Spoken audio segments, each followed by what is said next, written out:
भी 24 घंटे, मेरे लिए भी 24 घंटे, आपकी मम्मी के लिए भी 24 घंटे, all over world, all over India नहीं, ऑल ओवर वर्ल्ड सभी के लिए 24 घंटे। वो स्टेला आपकी 20 का उदाहरण, जो पढ़ाई हमने पूरी क्लास को कराई वैसे ही हम 12वीं में सभी बच्चों को एक साथ पढ़ाते। स्टेला ने 90% अंक पाए और एक बच्ची जिसका मैं नाम लेके अपमान नहीं करना चाहती वो फेल हो गई, सब में 5-6 नंबर पाए। इसका मतलब था कि स्टेला को हमने जो बताया था उन चीजों को उसने जीवन में लागू किया और जो बच्ची फेल हुई उसने लागू नहीं किया। टीचर सभी बच्चों को एक समान सिखाता पढ़ाता है, पर जो बच्चा समय प्रबंधन करता है वही जीवन में सफल होता है।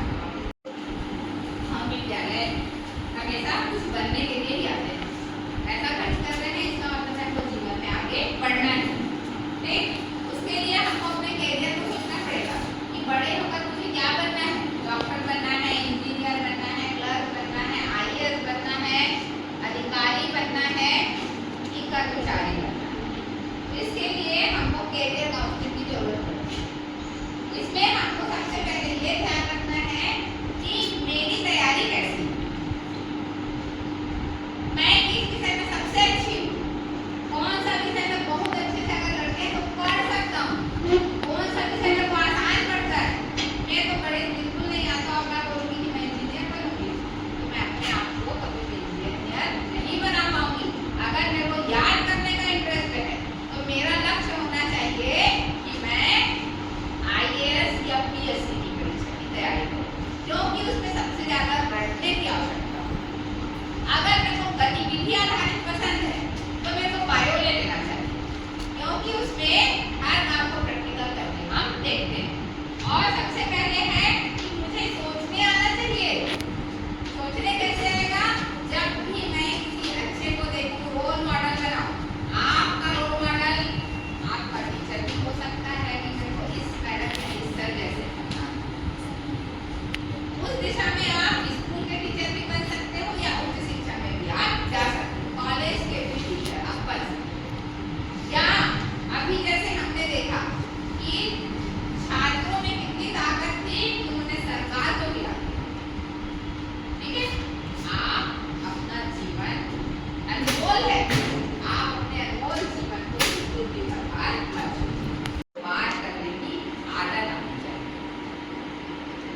ये कब आएगी, जब आपकी अपने विषय पे मजबूत पकड़ रहे। आप प्रश्न में से या किसी से कब पूछेंगे, जब आप मेरी बातों को गौर से सुनेंगे, समझेंगे और जहां पर आपको समझ में नहीं आएगा वहां आप मुझसे प्रश्न करेंगे। तो इसके लिए सबसे पहले मेरे को क्या होना पड़ेगा, अलर्ट, कि सामने वाला मुझे क्या बताना चाह रहा है उसको मैं सबसे पहले सुनने की सक्रियता आपकी सही होनी चाहिए। आप बातों को ध्यान से सुनो।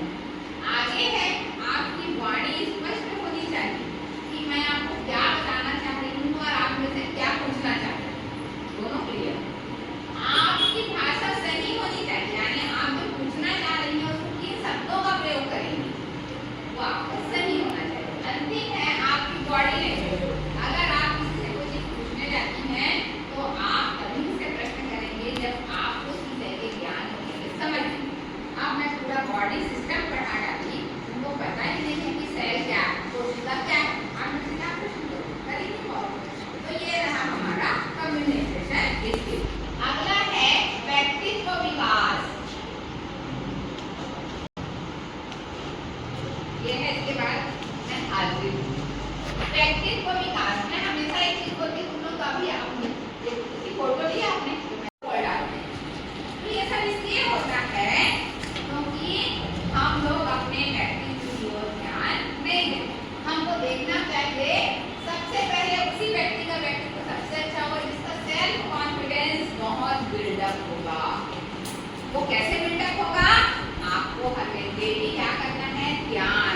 इवन मैं तुम लोगों को प्रतियोगी परीक्षा में भी सिखाई थी, जो भी आती हूँ और करवाती हुआ सेल्फ कॉन्फिडेंस बढ़ाने का बहुत मेरे को पूरा उम्मीद है कि मेरे भावना, डिम्पल, दीक्षा, ज्योति और नाज़नी में हर चीज बहुत अच्छी थी, गड़बड़ी थोड़ी सी ये हुई कि समय हमारे पास कम है।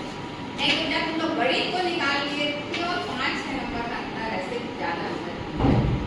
और उतने कम समय में इतना ज्यादा नंबर लाए, थोड़ा सा समय और मिल जाए। मैं पूरी कोशिश करती हूँ कि 10 से 1 होती है परीक्षा शाम को, और सभी बच्चों को करना की बात नहीं, और उसके लिए हमको कुछ करना है। हमारी सोच हमेशा भी पॉजिटिव होनी चाहिए, हमेशा हमारी सोच सकारात्मक होनी चाहिए।